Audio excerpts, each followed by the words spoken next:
Very well. Let this abomination unto the Lord begin. Welcome to Nerd Stories and Other Geeky Rants, brought to you by 3D or 2D.com. Engage. Let the nerds take over! Warning, this podcast is uncensored and contains profane adult language. Warning, this podcast contains spoilers. Warning, this podcast contains spoilers. Alright, welcome to another episode of Nerd Stories. Today I have with me James Tate. And so I recorded an episode a little while ago about 5 reasons why Star Trek Discovery is already doomed. And it's been a very popular video, so I have decided to do a review of the first 3 episodes. We're just going to have, jump all over those 3 episodes. And James is going to be with us. And this is your spoiler warning, so if you have not seen the first 3 episodes, we're going to go into spoilers here. James, what's your first impressions of Star Trek Discovery? It's a mess. Okay, what do you say? Why? Okay, well, I think that there is, and I got the impression that there is a lot of, this is very almost inspired by the J.J. Abrams films and not the original universe, and it feels like a lot of the shots and a lot of the things and props, it doesn't feel like the original universe in a lot of ways. Yeah, it's supposed to be set 10 years before, but I don't know why. I don't see any real need to connect that dot, and technologically speaking, it's way not even close to that time period. There's holograms everywhere. There's, everything is just way too advanced for that time, Well, yeah, and like this is supposed to take place in, I believe they say it's supposed to take place in the year 255, which is, or was it 2255? That's what they say it takes place in. But the problem with that is that again, like you have holograms, you have hologram things, you have an android. Well, not an android, but like a robot that's fully like capable of like walking around. I don't know. They haven't really shown him. He's been a background character, but there is like a robot that looks fairly advanced. I mean, he's controlling a ship, so I mean, he must be pretty advanced. And then I don't know. It just seems way too advanced. This seems like the 24th century, the late 24th century, not the mid 23rd century. Yeah, so it's more like, it feels like post Voyager than it does pre Captain Kirk. Yeah, exactly. And I agree 100%. It feels like J.J. Abrams' verse, which I actually really like those movies, but they do have a lens flare and a darker look, and it's not as happy or chirpy, or I don't know how to I guess the original Trek is a little bit silly, but not in a bad way. It's just hammy and cheesy. Yeah, but I mean, there's a certain charm to that. Yeah, I definitely agree. I get the feeling my biggest problem with this is just a lot of these problems that I have with the series as we go on, as we more detail, but just getting it from just going in. My problem with it is that there is a lot of issues with contradicting the universe itself and stuff that is brought up in the show that does not add up with the rest of the show. Like, for example, the easiest one is the technology and the timeline are completely off. Yeah, the holograms is a big thing for me because I was a big fan of Voyager. It was a big deal when the Doctor was finally able to go outside of the of the medical bay, because they didn't have technology to get holograms anywhere and everywhere, and they're just right there on the bridge, like nothing. They're just anywhere. Yeah, just like it's Star Wars, and it doesn't matter, And okay, if this was set 50 years after Voyager, fine, I don't care. Do what you want, but the fact that you're putting this before the original series, that's what gets me really annoyed too, because it's just like, you didn't have to. No one put a gun to your head and said you had to put it close to another show, and like they knew these comparisons were going to happen, so they kind of walked into the trap that I was worried about, where they don't know, they're going to write and try to have original stories, but then it's still got to somehow connect to the original series.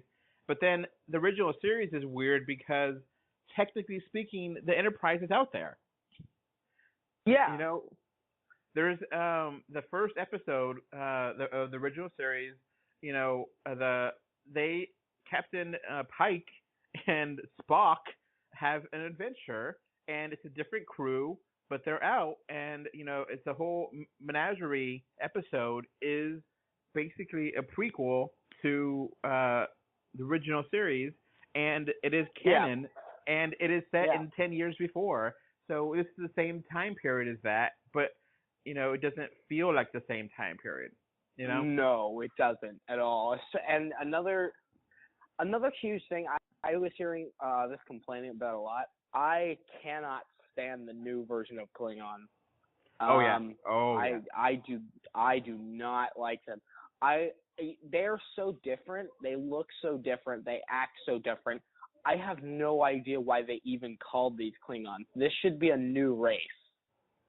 Yeah, a new species. But yeah, okay. They changed the Klingons up once before, and then they eventually explained it in Enterprise, and now they're just gonna ruin what they just explained. And it's just like, okay, the Klingons in the original series were not, were basically what we know and now, but they were more just kind of a menace. They weren't really a serious threat, where they are a serious threat in this time frame, Yeah, and they're another huge thing is like now they're basically like I was hearing on I was watching the thing, and it's like the Klingons have kind of become like, I don't know, like purists, like they're almost like white nationalists or something. Yeah. And that's really weird. So, I guess, I don't know how much, writing when they actually did these episodes. That is kind of interesting, but it's kind of weird because it just doesn't, like, it is to a degree the Klingons do have different families, and they do have, and, they do fight, but it seems a little off, a little bit like they're trying too hard, to be Another pure. thing is that they look nothing like the other things. And then another thing is that someone made a good point about this. Like one of the best parts about like Klingons, like the way they look, is that in the original series and in Next Generation, I mean, besides the crest, you could see their entire face, you could see their entire emotions, right? Well, with these new costumes, with all these prosthetics, they can't really make any facial expressions. Yeah, you know what I mean? I noticed that too. And the first episode is notorious about this, where you get a ton of stuff to read, a ton, and you're just reading text, and like you can't get their emotions, and you can't get how they feel, and it's like, oh my God, you're overwhelming me with text on reading subtitles, and I don't mind the occasional subtitle, that doesn't bother me, but it was just like paragraphs. And I was like, I just got to keep going through there. And the whole situation that caused the war is just such a minor thing. It's just so, they're blowing it out of proportion. And then how Michael, the main character, which I don't like that name. I don't. It's weird. I don't know why it is. I'm not really a huge fan of her, to be honest. No. I really don't hate her. I hate her. Yeah, I really don't like her. She just comes across as like really rude, and really like oh, I'm so much better than all of you, Yeah, totally disrespectful of the captain, and it's just like, no, the captain had every right to take her to the brig. You do not assault a captain on that ship. Yeah, what exactly. Like, why did? Oh my gosh! I also really hated how she was. Well, she did it poorly, but she still was able to do the Vulcan nerve pinch thing. That also bothered me, because it's like, how can a human do that? It's an energy thing. Exactly. That is a Vulcan technique, but it works because Vulcans can do it. They have superior strength and they have psychic ability. The way that the way I was described it, it's almost like an energy ability. Yeah. Because it's like it's like stunning your nerves with like psychic energy, basically, or something like that. That's the way I was always understood it. So I don't know how the heck a human could do that. Yeah. So I don't care that if her parents were Spock's parents, which we get to eventually with Sarek, and Sarek. Oh my gosh.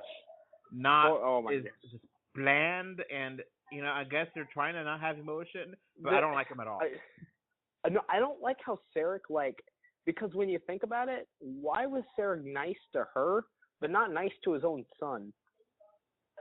Yeah, I can understand if that was her mom, Amanda.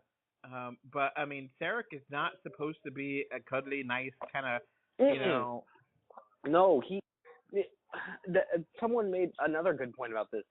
Okay, well, Sarek hated the humanity in his son. That's the reason why he was so mean to his son Spock, right? Well, why is he nice to her? I mean, doesn't he hate the whole emotions and humans? And we figure out she's extremely emotional. She's extremely sporadic and doesn't listen to logic or reason. Yeah, they try to balance that out but it doesn't work. It doesn't work. She's incredibly unlikable. I mean, I'm sorry, I do not like her. I get they're trying to have a strong female and be assertive, but she's just not likable. I'm sorry. You have to balance that out with the character. And I don't know if you remember this character, Commander Shelby from Star Trek Next Generation. Yeah. She was a very strong, assertive character. She was in the episodes when the Borg were attacking and took command and took Picard, and she was giving crap to Riker, but she was likable. She was likable, even though she was giving crap to Riker, the acting captain. Okay, but the thing was that it's like this character is written so that her entire thing is that she thinks she's better than everyone. Yeah. So she has that kind of Shelby kind of negative aspect, and then she reminds me of the 7 of 9, where 7 of 9 at first she had a lot of I'm better than you on the Borg, your humans suck, and then she warmed up and she became more of a character. And she reminds me of the worst aspects of Commander Shelby and 7 of 9 put together. And I don't like it. I don't like it. Shelby and 7 of 9 became pretty good characters, and they were pretty interesting, and I don't like Michael. We're 3 episodes in, and really it's like I'm hoping that and okay, this is a thing I have against the direction of like the cameras and things and everything, and just the way of the show. Having her as the main, I think switching instead of a captain, following a captain around, instead we follow her. I think that was a poor decision in the sense that, okay, this is what I feel. With all the other shows, the captain is the main character, right? Well, okay. The captain, go ahead and finish your point. Just to let me finish. So, with the captain has to, go around and speak with everyone, and so you get to see all these other characters. You get to see all these different, what they're doing, and you get to introduce them because a captain is talking to everyone. He's in charge. But with her being just something that's not a captain, you're just going to follow her. Mm-hmm. So I think one problem I had, too, was that you never really got a full introduction to the crew. Oh, yeah. You get a little bit of information from the alien guy. I don't know how to pronounce that name. I think his name's Soak or something like that. Something like that, or so something. But I kind of liked him, to be honest. I thought he's kind of cool. I like his design. Yeah. The alien. Saru. Saru. Yeah. Mm-hmm. All right. So, okay. I like him. I agree with you. He's interesting. He kind of shot out a whole bunch of exposition immediately about who the species is. And it's kind of, okay, you don't have to tell me everything right off the bat. It's kind of weird. But, yeah. Okay. The captain thing is interesting because you're right. It was how they were focused.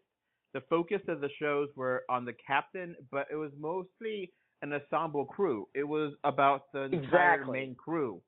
Not focused on a specific individual. Like, this is very focused on Michael. And, so it is a different take on it. And the idea of it, I don't mind, but you have to have a likable main character to make it interesting, And then you also have to have a character that, because I the way I disagree in the sense that it's like Star Trek, at least for shows, needs to be an okay sized cast. Like, you need to be able to see the crew, and you need to be able to be introduced to, like, because a starship crew is like more than just one or two people. It's a big thing. You should be able to know who the the chief science officer is, and stuff like that. Yeah, and you get the to engineer. that. He's in episode 3. Which yeah, you get that, but I'm just saying, like, I don't know. Okay, so the first episode, you get a captain that I kind of like. I kind of like the original captain. She wasn't bad. Now you get to like the big war, and you just start off with that, and it's like, I don't care about any of these characters. Why should I care if these people die? Yeah, I sort of got the because Star Trek isn't Star Wars, in the sense that Star Wars can get away with just like, okay, we got a bunch of ships, we're gonna start shooting at each other, blowing things up. That's Star Wars. Star Trek, I more think like, okay, we have to wait 12 episodes for this thing to build up, and then we're gonna fight. Or not fight at all. Like, that's the way it should work. It shouldn't just be like, okay, this one thing, we're going to war, and then you're shooting and then blowing things up. Like, it just, a little bit too fast-paced. I think that this type of thing wouldn't have happened in any series before. Yeah, and I think part of that is trying to make sure that it gets an audience and that people want action, and they don't want it to be too science fiction-y, too brainy, but it robs it of what it is. You could have a big war in Star Trek. That's not a problem. Enterprise season 3, the whole season was about the Xindi attacking Earth and how Starfleet, reacted to that. And you have a whole season with, Deep Space Nine, with the war with forget what that species is called, but I think the Cardassians but they lead up to it. Like that. They lead up to it. It's season 3, not season 1, episode 1. You get to know the characters. Yeah, and that's the thing. Like, these Klingons, the biggest problem with them is that, for one thing, they're not the Klingons that we know or like. These are like this new type of Klingon that has a completely different ideology. It's no longer this, honor-based kind of. If I remember correctly, the original idea was that the creators had this idea that they'd be basically Romans in space. So they no longer have that idea, and so there are these new things, and it's like, okay, these people exist, and now they're going to fight. Like, okay. I mean, I don't even know them. Yeah, and it really seems like they're trying too hard. They're rushing everything through. They destroyed the first, ship and the captain, and they try to get to. Yeah, it's one of those things where, okay, the main bad guy, I guess, is dead. What now? Like, and they keep referring to it as like, this is the war. Like, okay, is it? Yeah, because I don't see constant battles and strategy.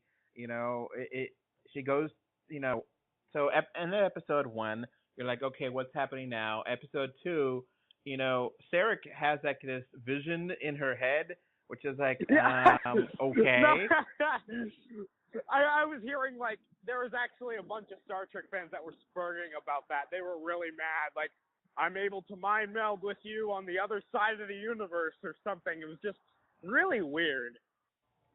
Yeah, and it just, okay, I kind of get, if it was a memory, I could kind of give it some slack, but it seems kind of strange, and it felt too forced to me. Yeah. Like speaking with someone on the other side of the universe, light years away. So, okay, episode 2, I kind of forgot what happened here. The first 2 episodes kind of blend in together so quickly.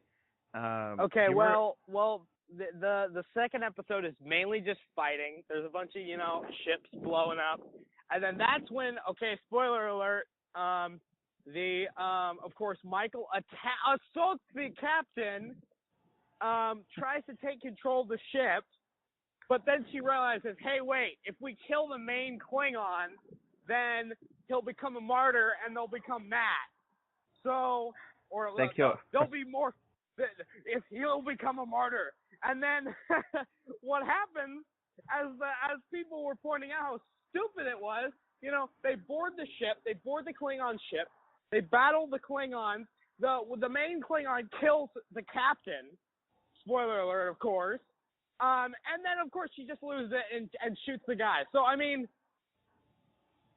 you'll make him a martyr, right? Yeah, so it's exactly what you did. And yeah, like, it just seems stupid. I wish that line wasn't included, because it's like, okay, well, if you knew that he was going to be a martyr, why'd you shoot him? Yeah, and so, okay, then, it goes into the future. You could have put it on stunt. You could have put it on stunt. Yeah, and the whole taken him prisoner. Yeah, I mean, why couldn't they just beam all of them to the, and then that way they're done with it, It seemed like it was, I don't know, it just seemed off. I kind of, Well, it's because this character, doesn't act like a Star Trek character. She doesn't, in the sense that, the Federation are supposed to be like, fighting is the last option. Yeah, and you know what I mean? Just because it worked for the Vulcans doesn't mean it's going to work for us. And the captain was very justified in saying, no, I don't agree. She was trying to, there's no guarantee that might have worked then, but it might not work again. If we just show them a lot of force, then, they'll make them go away. No, they were not going to, no. So episode 3, it starts off, she gets sent to life sentence for, standing up to for everything she's done, which is very justifiable and very, nice. You kind of, I don't know, you kind of think in military terms because, they have such a strict order of the captain, first lieutenant, and, in the military, you could verify this. If you do that shit to the captain, you're going to get fucking killed. Yeah, mutiny is death. So, they kind of. It's what's weird and what's kind of bizarre to me is that they just in the third episode they just throw around the word mutiny like it was petty theft. Yeah, And I think someone else mentioned this that. I think there's one time in the future where they did, then I think original series, they asked if there ever been a mutiny, and they're like, not to our occasion, which obviously there was. Yeah.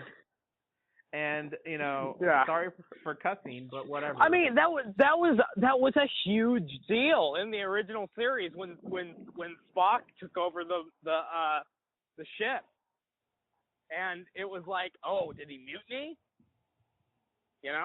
Yeah, and you would think that Spock would know that his sister, quote unquote, did that. So Yeah.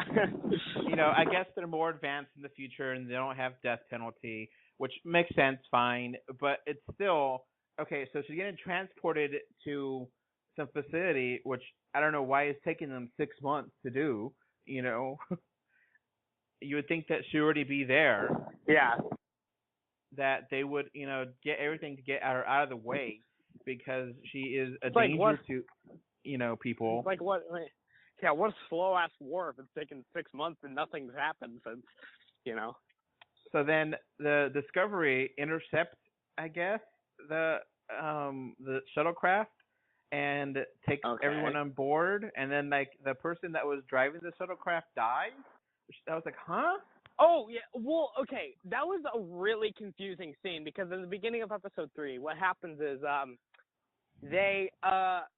they're like ship the power shuts off and like someone says, oh, we're getting attacked by a parasite, and if we don't stop something, then it'll eat off the air supply, or like something really confusing. I'm like, what's going on? And then a couple seconds later, they're just beamed onto the ship like nothing ever happened, and that's never mentioned again.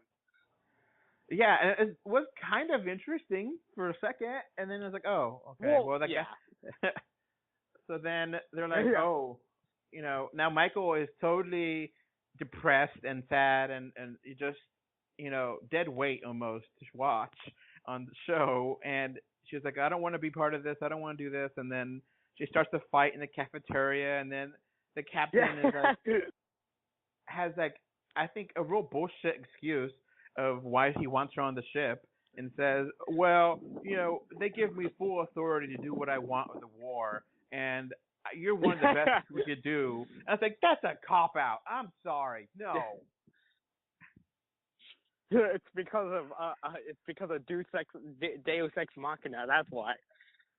And then, you know, Saru is now the first officer there, and he doesn't agree with her being on there, but he'll follow orders, and he's a likable, interesting character and interesting species. Yeah, I like him. Yeah, and I kind of wish that, again, getting back to the whole captain thing, if this, and I don't particularly like the starship captain of this instance, but I'm just saying, the benefit to having the starship captain as the main character is that you get to see and get more interactions with actually good characters like that.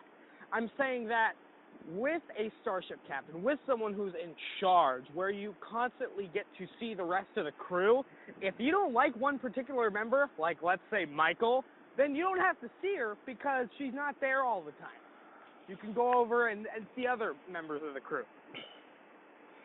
So, okay, we do get to meet the captain of the actual Discovery, which is the show that you're basing on, and get to see the Discovery ship, and I still don't like it. I don't hate it as much as I used to, but I still don't like it. It looks strange. Another thing that really kind of irks me is it feels like they were really they put all their money into the CGI of the ships and not enough money into making props and like sets. And so what you'll have is that a lot of shots where it's just too focused in or too dark, where you can't see anything, which is very not like Star Trek at all. Like the view of the bridge is like one of the most iconic things from all Star Trek shows. You know, the big set where you could see the captain and all the other characters. You know. Yeah. It's really tight, and like, you know, you get Michael going into a room, which is her cabin now, and her roommate, and it literally is like the size of, you know, a bathroom. It's like literally a bed, another bed, and that's it. And it's like, wow, this is a tiny little room.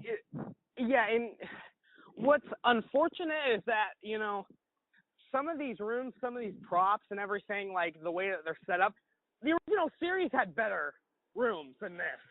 Yeah. So all right, we get to meet her roommate or cabin mate or whatever. And I like her. She's kind of quirky. She's Sylvia Tilly. You know, compared to everyone else who's really dark and sad and angry, she's kind of happy, and I kind of like her. She's kind of adorable. And people are like, "Oh, she's autistic." It's like, she's autistic? I didn't see that. I just thought she was quirky, but whatever. Yeah. What do you think of her roommate, Tilly? I mean, she's fine, but like, I don't like the problem. The problem is more like Michael, and the problem is more like her character. And so, like, characters like that, well, if you were to have a captain, then it would be a much different story.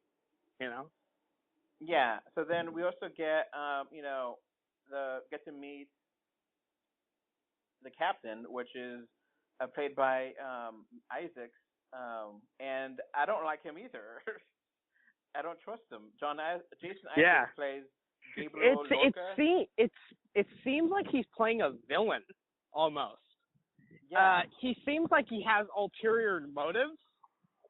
Like, there's a scene at the very end of the third episode where you're just like, what is this guy planning? Yeah. Like, he doesn't, and that's not good. I don't like the whole, the starship captain is really evil. Like, that's weird. Do you know how strange that would be if they tried to pull that in any other show? Well, they usually do for like an episode, and then you figure out it was a parasite or some shit. Well, yeah. An evil clone where accidentally in the teleporter it makes an evil version of yourself. So, like, it reminded me a little bit of like how the corrupt captains are, or the corrupt admirals are. How they're like, Star Trek Into Darkness, the movie, had that, where the corrupt admiral, he wanted to have war against the Klingons, and that's just kind of like how this Captain Lorca is. And it's like, okay, I don't know how to feel about him, and having a standing desk kind of just makes me uneasy that he's never able to relax and sit down. Yeah. Like, why can't he sit? Standing desks are like a big deal in office settings right now. I can imagine in the future people want to do that, but like, if it's very unnerving to always have someone standing there. Just calm down. It's his personal room. You would think he could have a little bit of downtime. So kind of irked that. Yeah, I'm kind of irked that. We haven't really seen much of the ship. We haven't really, seen a good shot of the main bridge. With all the characters sitting down or all standing. That's one of the most important parts, of a Star Trek show, of seeing all the characters together in the main bridge. Yeah.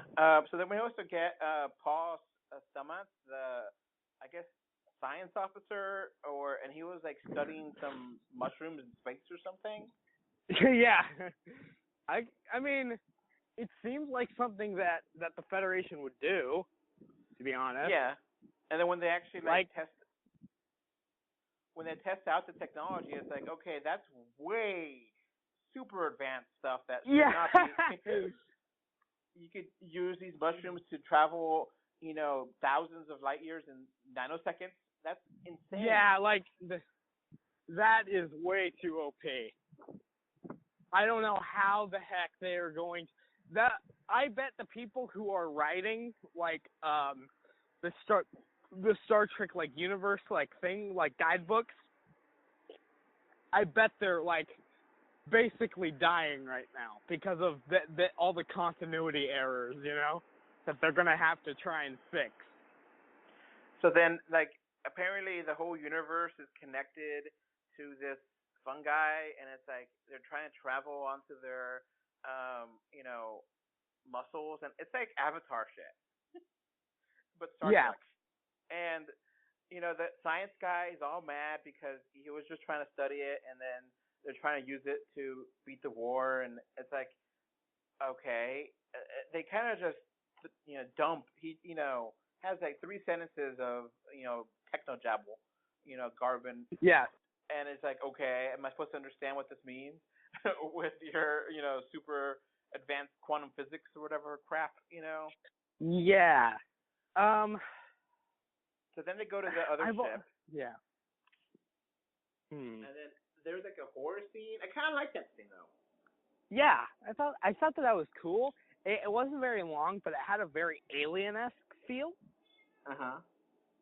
Like Alien, as far as like, you know, oh, we're on this ship. Yeah, I kind of wish that it was longer, because it just kind of happened, and then they had this kind of weird transition where it's like, all right, we got it, and then it cuts back.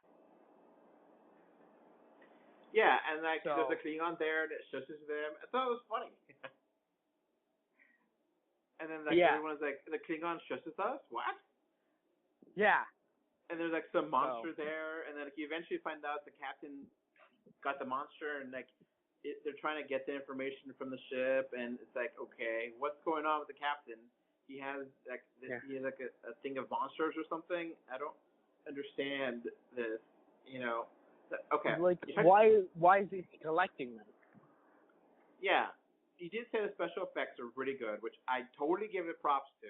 Special effects are almost movie quality, so that is really good stuff. You know. Yeah. I just kind of wish that some of that money was spent towards like actual like props and making the, you know, sets look better and more where you could actually see them. So. It is entertaining, and I wasn't really bored by it. I was more just frustrated that how much things are trying to change and rewrite, and how. Yeah, that's what I'm saying. Like, it doesn't feel like the original universe at all, especially in this time period. It's not boring. They should have. No. But they should have made the Klingons a different race. They should have made that, just explain them that they are a different name, you know? Because they're not Klingons. They're basically just Klingons with the name. That's it. The name is the only thing that they have in common. Here's an idea. Maybe it was like a different alien species that attacked, and within the season, they actually kill it and eradicate it, and they have to think about what, you know, if it's moral or not moral to, you know, to kill it, because that could have been an interesting way of doing it, having a new species and then the season ends with extinction of that species, so that way, you know. Yeah, I was kind of thinking, what if, and this is my head canon, is that they're another race entirely. They just have the name Klingon. Like, they, like, you have enough aliens, you have to, there's a possibility that one of them will share the same name. I don't know. Well, kind of a stretch, I don't know. But I don't know either.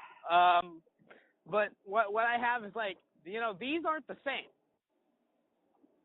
Yeah, I mean, if they're Klingons, they're like a really watered down, changed up version of them, and they're, you know, maybe a third of what Klingons are, you know. Yeah, it's. I mean, one of them has the same weapon. Yeah. Other than that, though. Yeah, they put all their caskets on the side of the ship. I was like, what is that? That's really weird. You know? Yeah, they're like. So it's like, okay, Star Trek, you know, usually they, you know, they don't always have episode, you know, a big narrative, like a big season push. And, you know, Next Generation did some of that, but mostly independent episodes. And Deep Space Nine was a lot of that, and Serialized, and Enterprise did a little bit of that. But, you know, still, everything's building on top of what you see before. So it's like, can you have a break here and have just an episode where you're exploring science and something different? Or is it all going to be a war? And that's the thing that really, I don't want to see a war TV show. It's already kind of dark and damper. And just, another thing for a show called Discovery, they haven't gone to any planets. The entire show takes place in space. Oh, that first time. It has not. Oh, well, they have that one random sand planet before going, back to the ship, and they never mentioned the name of that planet. Yeah, that was a whole excuse for them to have the Star Trek emblem. It's like, whatever. Yeah.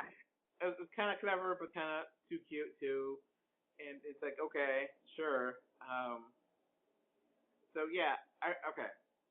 Let's wrap things up. So, what are you thinking overall? What would you give the first 3 episodes, just as an overall number, not each individual episode? Overall, what would you give it? Okay, now I'm gonna have to give the entire show so far a 5 out of 10 because, I mean, it's not awful. It's not the worst thing ever, but there's a lot they get wrong. I really hate the main character, and I really hate all these little nitpicks that you can find with like the continuity. Really irks me. Yeah, if they decided to, make this in the future, I could forgive a lot of it. But the fact that they're trying to jam this into, original series timeline, that throws everything out of whack for me. It just bugs me. But you're right. It isn't terrible. People are like, this is the worst thing ever. It's okay. I agree. 5 is totally a fine number. It is, entertaining. It's not boring, at least. I am at least somewhat interested to where it's going, but, it's just one of those things where I don't care that much, At least I'm not bored. I am entertained. I'm curious enough to keep watching, I hope it gets better. I think episode 3 is a little bit better than the other ones, but I'm not 100% sold, but I'm not 100% against it either. So, of course, it's always hard. Season 1s of Star Trek are always hard to watch, Yeah. Let's just hope that, I think we should come back to this. We should come back to it when season 1's over.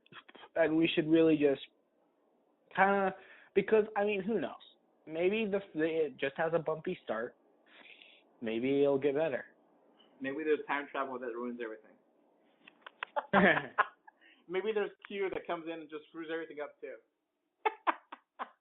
And just like, okay, if people like this, I'm gonna demand people comment and like this. If we get a lot of comments and demand and likes and everything, we want more. Then we'll come back every couple episodes and do it. There's gonna be a break, like toward November, I think near Thanksgiving, and then it's not gonna come back till January. So I'm gonna definitely be cleaning off my CBS All Access right after that last episode airs, and then come back and renew it in January or whatever. Because I don't have anything on CBS that I really like to watch. That CBS All Access. Did you subscribe or are you pirating it? Right now I'm pirating.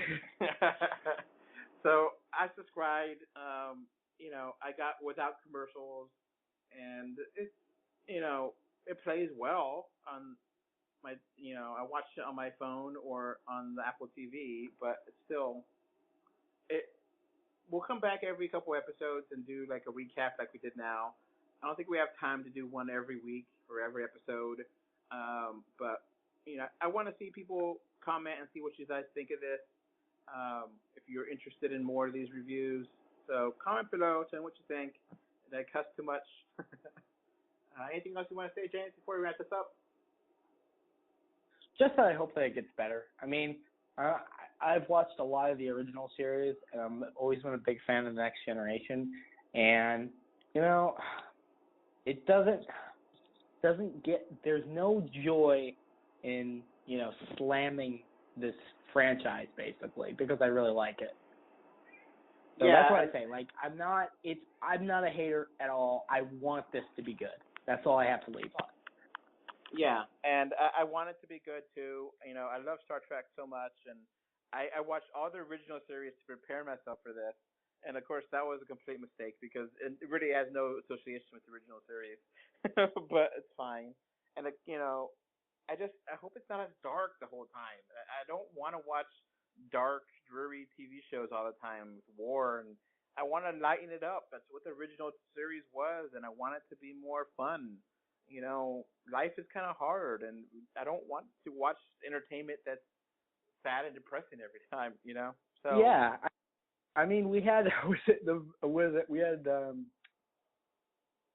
that Star Trek Federation or Star Trek Enterprise season 3? Mm-hmm. Yeah, that was a rough season, but I really liked it because it was rough and it needed to be done, and how they got it to work. But anyway, that's gonna be it for the show. Thanks for listening or watching. Bye. Bye. All right, so that's going to wrap up this podcast. Remember to like, comment, favorite, subscribe, love, whatever. Heart it, do something. 3D or 2D.com can be found on Facebook, Twitter, Instagram, YouTube, iTunes, Google Play, Stitcher Radio, and SoundCloud. And if you want to send us email, our email address is email3dortwo@gmail.com. And thank you again for listening. Bye. Thanks. Bye. Bye, everyone.